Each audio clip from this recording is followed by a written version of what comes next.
In today's video, we're going to talk about Canada's elite Joint Task Force 2 and its spectacular operations. What is JTF-2?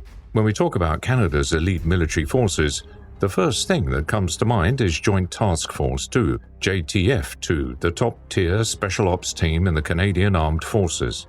They operate under the Canadian Special Operations Forces Command and have a reputation for working closely with other elite forces worldwide, such as the American Delta Force, SEAL Team 6, the British Special Air Service, Special Boat Service, and the Australian Special Air Service Regiment and 2nd Commando Regiment. Established on April 1, 1993, JTF-2 is all about action. They're based in Dwyer Hill, Ottawa, Ontario, and their motto, Facta non verba, which means deeds not words in Latin, says it all. They've been part of various missions from Operation Assurance in Rwanda to involvement in the Yugoslav wars, the 1999 East Timorese crisis, and the War on Terror. JTF-2 has left its mark, no doubt. Now, much of what they do is hush-hush, but we know they're a big deal in Canadian special operations. They're pros at counter-terrorism both at home and abroad. Their skills include direct action, special reconnaissance and surveillance, hostage rescue, protective security, foreign internal defense, and more. Respected commanders like Lieutenant General Michael Rouleau, Colonel Barry McLeod, and Lieutenant Colonel Ray Romseys have led JTF-2. They're recognized by their tan berets. How did it all start and progress? In 1992, Deputy Minister of Defense Robert Fowler suggested to Governor-General Ray Natishin the disbanding of the Royal Canadian Mounted Police's Special Emergency Response Team, or CERT. The goal was to create a new military counter-terrorism group, due to the Canadian forces having more recruits available compared to civilian police forces.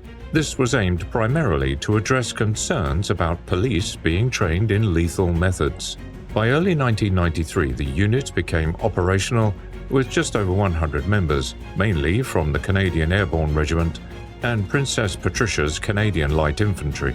They set up their base at the CERT facility on Dwyer Hill Road near Ottawa, parking a Greyhound bus and a DC-9 aircraft there for training purposes. Their first mission, Operation Campus, focused on safeguarding highways and water treatment plants around the Oka Reserve. This came following a police attempt to crack down on smuggling on the native reserve following the Oka crisis. Unfortunately, 2 Quebec newspapers revealed the operation just days before its execution, leading to its cancellation. In December 2001, the federal budget allocated approximately $120 million over 6 years to enhance the unit's capabilities and double its size to around 600 personnel.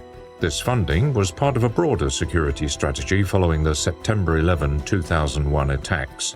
Organization, structure, and assets. Joint Task Force 2 operates within the Canadian Special Operations Forces Command, or CANSOFCOM, collaborating with units such as the Canadian Joint Incident Response Unit, CJIRU, Canadian Special Operations Regiment, CSOR, 427 Special Operations Aviation Squadron, or 427 SOAS, and the Canadian Special Operations Training Centre, CSOTC. As a crucial component of CANSOFCOM, JTF-2 comprises approximately 300 personnel with an average age of 37.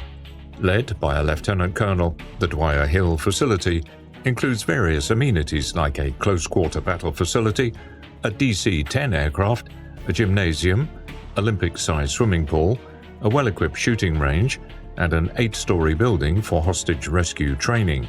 Operating in specialized teams known as BRICS, typically consisting of 2 or 4 members with specific expertise such as sniping or communications, JTF-2 holds Tier 1 status in terms of Tactics, Techniques and Procedures, or TTP, primarily engaging in direct action operations. The unit specializes in counter-terrorism operations both domestically and internationally, covering tasks such as hostage rescue, foreign internal defense, protective security, special reconnaissance and surveillance. JTF-2's tactical repertoire includes climbing cliffs and ladders, conducting close-quarter battles, disarming ground fighting, lifting and pulling, moving a non-compliant person, parachuting and rappelling. What does it take to become a member of the unit? For those aspiring to join the unit, prior military experience is a prerequisite. Notably, gender and marital status are not factors in the selection process, although the unit has yet to integrate female operatives into its ranks. General requirements for potential JTF-2 candidates include a minimum of 2 years of military service for regular forces and 3 years for reserve forces. Clearance ability, passing a thorough medical examination, completion of the pre-screening physical fitness test or PFT, and parachute training. There are 3 distinct paths to becoming a JTF-2 member. One as a Special Operator Assaulter, or SOA, for direct tactical tasks, another for personnel handling combat support tasks, and a third for involving the recruitment of active combat service support personnel. The journey to becoming a JTF-2 member is both lengthy and arduous. The training regimen is rigorous, encompassing physical and mental challenges, and is highly selective. Recruits must successfully navigate a series of tests, including the JTF-2 PFT for Special Operator Assaulter, and this includes exercises such as a 65-foot shuttle run, a minimum of 40 press-ups and 40 sit-ups in 1 minute, and at least 5 pull-ups, a combat swim test involving an 82-foot swim in full combat gear, an 8-mile loaded march with 77 pounds in less than 2 hours and 26 minutes, and a casualty evacuation task covering a distance of 82 feet while carrying a soldier of similar size and their weapon. During the 7 days of the JTF-2 Assessment Center following the PFT, candidates undergo evaluations in individual and teamwork tasks, interpersonal skills, phobia tests, physical fitness, and psychological profiling.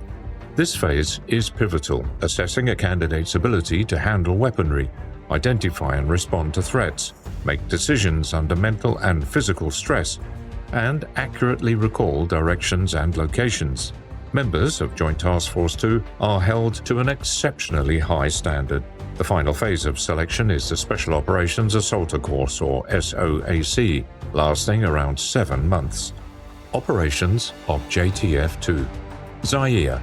In November 1996, JTF-2 was deployed to Zaire as a protection unit. Their mission was to assist Canadian General Maurice Marieul in meeting Rwandan-backed rebel leader Laurent Kabila. However, JTF-2 convoys faced attacks by Congolese militias during that mission. In the same year, the unit was also sent to Haiti to advise and train security forces under President René Préval, focusing on weapons raids and repelling armed revolutionaries. In February 2004, the Canadian Army once again deployed JTF-2 to Haiti, taking control of the airport on the 29th. The elite unit's mission included securing the then-President Jean-Bertrand Aristide, who was taken into custody by U.S. Marines. Additionally, JTF-2 was tasked with protecting the Canadian Embassy during the crisis. Olympics in Vancouver. In 2010, JTF-2 troops were assigned to provide support and security at the Winter Olympics Games in Vancouver. With some forces on standby, others were backed by the Royal Canadian Mounted Police. Despite the low threat level during the Olympics, the Canadian government increased the defense budget to enhance security, allocating around $165 million for military operations during the Games. JTF-2 also provided security to prominent individuals in combat zones. In May 2007, the unit protected the then Canadian Prime Minister Stephen Harper. Afghanistan.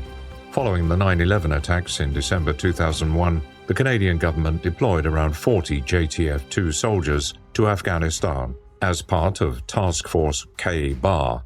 This marked the unit's first major combat deployment outside Canada. Working alongside international forces, JTF-2 soldiers were involved in capturing Taliban leaders and eliminating Taliban or Al-Qaeda militants. In March 2002, JTF-2 participated in Operation Anaconda, working alongside the New Zealand Special Air Service and the U.S. Army Special Forces Operational Detachment A.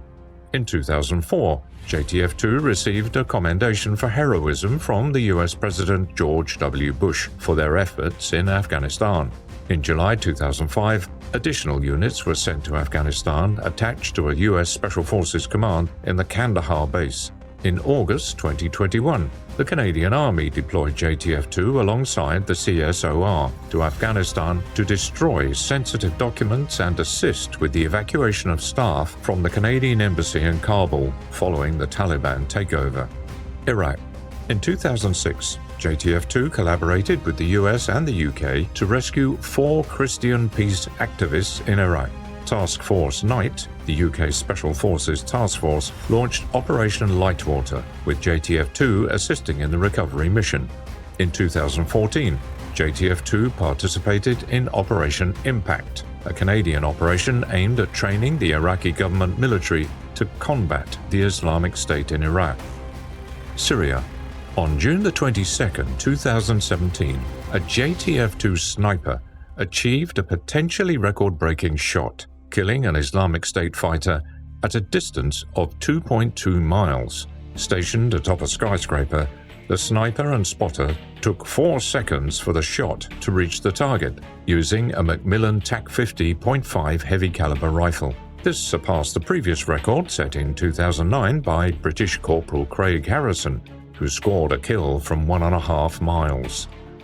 That's it for today's video. If you enjoyed it, make sure to leave a like and comment on this video.